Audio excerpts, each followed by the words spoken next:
So, a very good morning to all. I have been given the responsibility to describe the microbiological features of this novel coronavirus, and which has been a cause of concern, an issue of concern globally, all over the world. So, a big part has been covered by Dr. Shashi Tomar, so it has been it will be easier for me to cover rest of the things. Now, whenever we are talking about these viruses, they are actually covered under emerging respiratory viruses. And if we talk about timeline of these emerging viruses, so it has already been told by Dr. Tomar that we have seen several pandemics of these viruses like SARS coronavirus, H1N1 influenza, MERS coronavirus, and now this novel coronavirus 2019. Now, whenever we are talking about emergence of these viruses, how do these new viruses emerge? These viruses emerge because whenever we are concerned about this human health is inextricably linked with animal health and the state of ecosystems. And most of these, means up to 70 to 80% of these are of zoonotic origin. Various factors are responsible for that. This could be population growth, climate change, increasing urbanization, and international travel and mitigation. They are all factors which are exaggerating this thing, and that can lead to emergence and spread of these respiratory pathogens. Now, coming to coronaviruses in general. So, coronaviruses, they are a large family. They belong to family Coronaviridae, and among those, there is order Coronavirinae, subfamily Coronavirinae, which includes these coronaviruses. So these coronaviruses are enveloped viruses. They carry petal or club-shaped peplomers, means there are certain spikes on the surface of these viruses, and they give them appearance of a crown. And this crown in Latin is known as corona. So that is why this name coronaviruses has been given. They are large viruses. Size may range from 120 to 160 nanometers. They are spherical in shape and they do have a helical symmetry. They are single-stranded RNA viruses, and this is a non-segmented RNA virus, and they are largest among those non-segmented RNA viruses.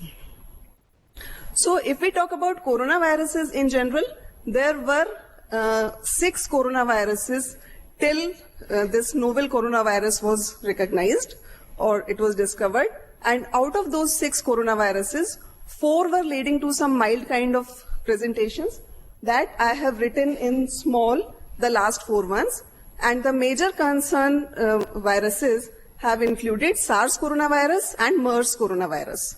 And now this novel coronavirus 2019. So they basically produce mild upper respiratory tract infections and occasional diarrhea. And again, 3 exceptions that I have already told, that these are SARS, MERS, and this novel coronavirus.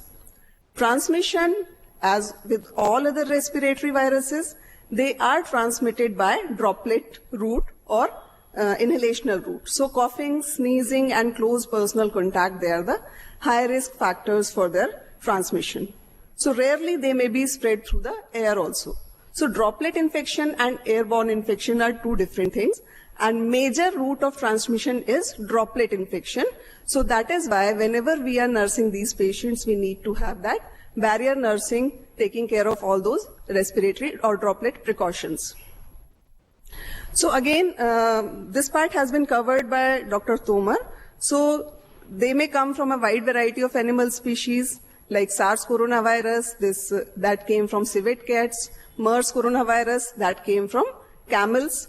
And now this novel coronavirus, there are so many speculations, but actual source of origin is not known. It has not been established till date that from where it came. Now, so that is how this is this thing. So who are the people who are at risk for infection from this novel coronavirus? Since its zoonotic spread or its zoonotic origin is suspected, so people in close contact with animals, especially those who are working in live animal markets, they are at high risk. Which animal exactly? It's not clear. Who are other people at risk for infection from novel coronavirus? They are family members or healthcare workers who are caring for a person infected by a new coronavirus. So, since this virus, it has been originated from some animal, that is a big question mark, which animal, and from this animal it has been spilled over to human population. And this spillover could be because of two reasons. One thing could be that there is some mutation in these viruses which are already circulating in these animal populations, and this mutation leads to its transmissibility from this animal to humans and then from human to human. So what we are worried about is, since this virus is transmissible from human to human by droplet infection, so this is now an alarming sign or alarming thing. And once this infection is affecting someone, this virus is affecting someone, then this virus may be transmitted from human to human, and who are the most at risk? They would be obviously family members or healthcare workers who are working on these patients. So concern is, most of the times whenever talking about coronaviruses, so symptoms are mild to severe. They may range from, so it could be simple fever along with cough and shortness of breath. But in large number of patients, there could be complications like pneumonia, kidney failure, and death. So as the previous session, we were told that almost 13% of patients, they are critical. And out of those 13%, and the case fatality rate is around 2%.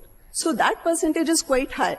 13% of patients in respiratory infection, if they are getting critical, and 2% of them if they are getting, means they are dead. So this is a worrisome feature. Now, whenever we are talking about diagnosis, so diagnosis has got two parts. One is clinical and another one is laboratory diagnosis. So clinical diagnosis is suspected on the basis of presentation of respiratory symptoms that will be taken by the medicine people. And along with that, important thing is that we have to have a history of travel and contact. So anyone who is having these respiratory tract symptoms associated with a history of contact and travel. So this contact will be with a confirmed case of this Wuhan novel coronavirus, or it could be with a history of travel to the China or those affected areas of world. If we are suspecting any case, then we have to collect the specimen and we have to go for laboratory diagnosis as per the advisory issued by NIV ICMR Pune. So we have to strictly adhere to those advisories which have been issued by our government agencies. Diagnostic technique as of now which is available is only PCR, that is reverse transcriptase PCR. Since this is a RNA virus, so we have to go for that. And this is available at NIV Pune only. So for this purpose, we need to, so what we are concerned at our center is that we need to suspect the case, if at all is there.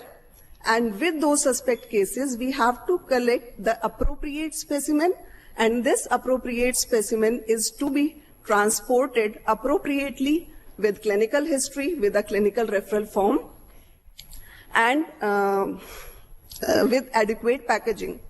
So this is the form which has been given by ICMR NIV for specimen collection, packaging, and transport guidelines for this novel coronavirus. So here I'm going to focus on this specimen collection detail. And this specimen collection detail, it says in nutshell that we need to take 3 types of samples. One is a respiratory tract specimen that includes nasopharyngeal and oropharyngeal swab collected with a special type of swab stick that is covered with viscose coated, or so that polyester or viscose flogged swabs we have to use, and we have to immediately put it into a viral transport medium which is containing antibiotics and antifungal agents, and then it is to be kept at 4 degrees centigrade till it is transported. So one thing is we need a respiratory tract specimen. Other specimens which could be representative of this respiratory tract may be bronchoalveolar lavage, tracheal aspirate, sputum, or maybe tissue from biopsy. But the preferred specimen is, priority specimen is this top one, which is written in bold. That is nasopharyngeal and oropharyngeal swab. Other specimens that they need are serum specimen, which are 2 serum specimen we have to take. That is acute and convalescent serum. Acute means when the patient is coming to us, so that is going to give us a baseline titer. And then after 4 weeks, we have to look for the convalescent serum for any rise in antibody titers. Third specimen which is required is a whole blood, which we need in 5 ml of this blood in EDTA vials. And again, that is to be transported along with this respiratory and serology specimen. Now, these specimen, they are to be packaged in a specific manner where we need to package them so that any kind of spillover during transport can be prevented. So for this, we need all these kind of vials, sterile container, this is a viral transport medium with swab stick, these are serum vials, and this is EDTA vial. So all these things, they can be taken, and this absorbent material we need for packaging, and this kind of secondary containers we need, and Ziploc pouches again. Along with that, we need hard frozen gel packs so that cold chain can be maintained. During transport, we need the temperature to be maintained around 4 degrees centigrade. And these outer large boxes, which could be a thermocol box or could be a vaccine carrier box, that can be used for outer packaging. So we have to use PPE kit while we are handling with these specimen. Collect the specimen, pack them tightly with parafilms, and then they have to be covered with the absorbent material, again put into a container. After that, that container is put in a Ziploc pouch, and this Ziploc pouch is again kept inside a container. So this container, again, it is to be packed with a parafilm, and these containers are to be kept in a larger box. Its dimensions should not be less than 10 by 10 by 10 centimeter. So lagbhag 4-inch cube should be the approximate size of the outer container. That is the smallest one. Uske baad we have to keep it into a box. Along with that, we have to keep the requisition form and the patient information sheet accordingly. Apart from that, we also need, so basically the advisory issued by government is that we need to inform our nodal center, and these nodal center, after collecting all this specimen, keeping them in a fridge at 4 degrees centigrade till they are being transported, we have to inform our nodal center for the suspect cases, and they will arrange for its pickup from the point of collection. This is the pick of this specimen referral form, which needs patient's clinical data or information, and this is to be duly filled along with this and to be sent. And here case definitions have also been issued by the ICMR NIV Pune. So, but one thing, so with all this background, one thing we need to remember is that it was a previously unknown virus, and which is now known as 2019 novel coronavirus. So what is known about this virus today, that might change, because we know this virus for actually a very short duration. So 31st December 2019 was the first day when first case came into notice. After a week, it was confirmed as novel coronavirus. And whatever information we are having is only during this last 1 month. So whatever information we know we have is likely to change or may change in future. So thank you very much for your patient listening.